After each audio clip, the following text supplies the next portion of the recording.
Debatek, faleminderit shumë që je sonte me neve dhe me dëgjuesit dhe shikuesit e Radio Dugaxhinit. Faleminderit për ftesën, është kënaqësi gjithmonë. Debatek, për shumë njerëz ka mund të jetë befasi se nuk ka pasur lajme më herët që shumë që është përfolur për kalimin tënd te Xhilani, si erdhi puna deri te marrëveshja me Xhilanin? Të drejtën, në to që kemi qenë kontakte ku e gjatë, ku në fund kam pas normalisht interes habi disa skodra tjera, po ma konkret ka qenë Xhilani. Nuk kam hezitu as pak, duke ditur çfarë klubi është Xhilani, çfarë organizimi ka, është një klub në ndër klubet më të vjetra në Kosovë, me një tifozëri shumë të mirë, kështu që nuk kam hezitu. Është kënaqësi për mua që normalisht më ka besu ky post, edhe shpresoj që të jap maksimumin që më është për blerë në forme atë besimin që kam pas tani. Ke përvojnë Superligën e Kosovës, po sa merr kohë realisht për një trajner kur e merr një detyrë të re me një ambient të ri, me një klub të ri? Pasi gjithë edhe normalisht ku çka është derisa ta njefësh ambientin e futbollistët, atë mentalitetin e trajnerit, ta njefësh karakterin e gjithë aty në futbollistët që janë normalisht dëm pa kohë. Po me të drejtën jam ambientu shumë shpejt, më shumë se shpejt se që kam mendu. Nuk është që kam pas shumë kohë me përgatitur ndeshjen e parë, kam pas 4-5 ditë, kështu që është shumë mirë që futbollistët reflektojnë ndeshjen e parë, reflektojnë atë aspektin të cilën edhe kam kërkuar në aspektin e angazhimit, dhe besoj që kanë treguar një ndër lojrat më të mira në këtë sezon. Patëm shumë raste, edhe fituam në një kundërshtare as pak lehtë, siç dihet Superliga e Kosovës ka 10 skuadra dhe të gjithë asnjëherë nuk është e lehtë ta mposhtësh, kështu që duhet shumë mend, shumë punë dhe besoj që merita normalisht kryesore i ka futbollistëve për angazhimin, disiplinën që kanë treguar, edhe normalisht në ato detyrat të cilën ne u kemi parashkuar që i kanë bërë në mënyrën më të mirë. Sa është në realitet e rëndësishme për një trajner që e merr postin brenda 4-5 ditëve stërvitje me arrit fitore, sa është e rëndësishme për vazhdimsi në kampionat? Unë me thënë drejtën kam pas shumë dëshira dhe synimi më ka qenë që na të fillojnë mbar, ta fillojnë me fitore. Edhe pastaj kemi më shumë kohë, normalisht kur ke rezultat pozitive edhe ato detyrat edhe një njohja edhe me gjitha bën në mënyrë më të lehtë. Kështu që unë jam shumë i kënaqur që kam filluar me fitore. Është normalisht gjithmonë mirë kur një trajner i ri fillon me fitore kur shkon në klub të ri. Kështu që për mua ka qenë kjo premare, rezultati në të drejtë, jo loja e bukur, po ne edhe kemi luajtur mirë, nuk e kemi luajtur kundërshtarit që me na rreziku në asnjë moment gjatë 90 minuta, kështu që kjo ishte kënaqësia më e madhe. Gjatë bisedës, trajner, çka të ka bind më shumë për me i thonë po Xhilanit edhe me marrë detyrën e trajnerit të skuadra Xhilanit? Me thonë, më shumë ka bind dhe grupi futbollistëve, të cilët mendoj që ka një grup mirë futbollistësh që mund me konkuru me çdo skuadër tjetër në Superligë. Po është edhe organizimi i klubit, të cilët që dini nuk është që ka pas probleme në këto vitet e fundit në asnjë aspektin e financave, në aspektin e punës. Kështu që unë shumë e lehtë edhe normalisht zgjedhja të cilën e kam bërë duke pranuar postin e trajnerit. Megjithatë, puna e juaj aty nuk do të jetë fort e lehtë, duke marrë parasysh që Xhilani tash i duhen shumë pikë për me rikuperu, për me ikë prej kësaj zonës ku është aktualisht te zona e kuqe.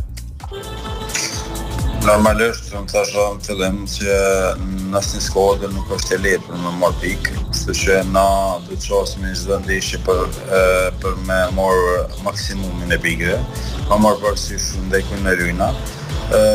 Nuk ka më qenë e lehtë, normalisht do kem edhe një ngritje tona, por më besoj që nëse duhet me bësh me jap maksimumin në fushën e lojës. Pastaj rezultati nëse është kundërshtari më i fortë, normalisht do harrojmë fitoren, por na duhet me vë detyrën tonë që mos me pas peng në asnjë moment, që na nuk e kemi dhënë maksimumin edhe kemi humbur për fajin tonë. Kështu që ai ekip i cili ka bën më pak, omen edhe fit në ndeshje. A e keni caktu vetës objektiva apo e keni marrë ndeshje pas ndeshje? Unë personalisht jam edhore asë që në do të me lujt çdo ndeshje, pastaj në fund do bëjmë bilancat kush me kënë është i kënaqur. Më nësi çdo trener rezultatet të mbojnë në një klub futbolli edhe lejtarin po ashtu, kështu që unë do e bëj maksimumin tim, pastaj ta shohim në fund se cila do jenë edhe ato rezultatet që do arrijmë së bashku. Ndeshja e ardhshme me sa e pash ishte në udhtim te skuadra e Ballkanit, na pret një sfidë shumë interesante në mes të Ballkanit dhe Gjilanit. Po, është një ndeshje shumë e rëndësishme, siç e dimë në vitet e fundit Ballkani gjithmonë ka qenë pretendent për titull dhe është prapë po një super skuadër. Ne normalisht do fokusohemi te loja jonë, do krijojmë ato mënyra të bëjmë më të mirë në këtë ndeshje.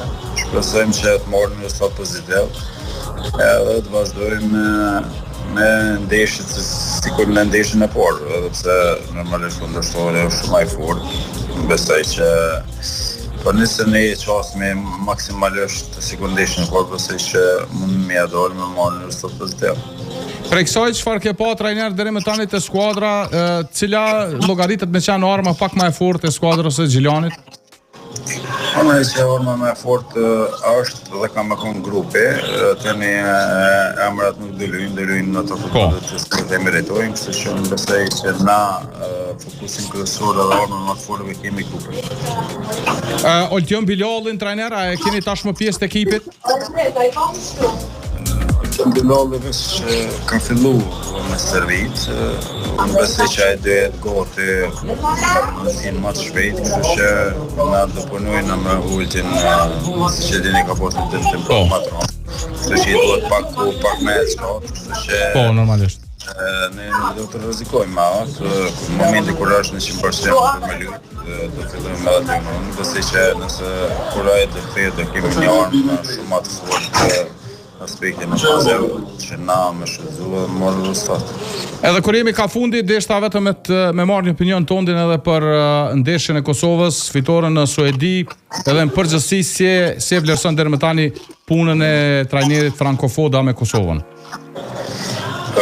Gjithë jemi të artë asaj që na ndeshjet e fundit kemi po një Kosovë shumë mirë, sidomos në aspektin e taktikit, të cilët trajneri ka vendosur pas ndeshjes me Zvicrën, se nuk ishte një ndeshje më të mira, po pastaj me ndeshjet e Suedin, Sloveninë dhe prapë në Suedin, më ne që kemi bërë 3 super ndeshje, kemi marrë rezultatet ato të cilët ndoshta shumë kush nuk ka prit. Personalisht prej që ka orë Foda gjithmonë opinionin time kam pas pozitiv për trenerin, i cili ka tregu që nuk e intereson emri i ekipit, i ndonjë lojtari, po gjithmonë i ka futur të futbollistët të cilët kanë qenë formën më të mirë optimale. Edhe ndeshjet e fundit e pom që ka fut shumë lojtarë të ri, të cilët marrët nuk kohë që edhe i kemi njohur shumë, po ka treguar rezultat. Unë shumë shpresoj që na ndeshjen e ardhshme kundër Slovenisë ta fitojmë ndeshje, edhe pse jo ajo ndeshje kundër Zvicrës vjet në finale për neve, që na nëse mpushtim pastaj mund të kualifikojmë edhe në direkt. Një aspekt tjetër pozitiv është që afër është pas fitores ndaj Serbisë dhe kombëtarja e Shqipërisë përfundoi duke kualifikuar në fazën e play-offit, një rezultat pozitiv edhe i tyre dhe një e mirë e përgjithshme, edhe Kosova dhe Shqipëria kanë gjasa reale për mu kualifikuar në play-off. Shqiptarët, sidomos edhe për Shqipërinë apo për Kosovën, kështu që na shumë shpresojmë që edhe kishim pas shumë dëshirë që të dy kombëtarët të shkojnë në kampionat. Kështu që unë shumë shpresoj që na edhe Silvinjo edhe Fuda kanë bo një punë më përdueshme. Edhe besoj që futbollistët që po vinë në sidomos se ka futbollistë rinj të Kosovës, kemi një ardhmë shumë të mirë me kampionatën. Që nuk është që do të shohemi për ndonjë individ, po kemi një grup shumë mirë. Debatek, faleminderit shumë, suksese ty në aventurën me skuadrën e Gjelanit në Super League dhe gjithat mira. Faleminderit për ftesën, është se kënaqësi. Natën e mirë.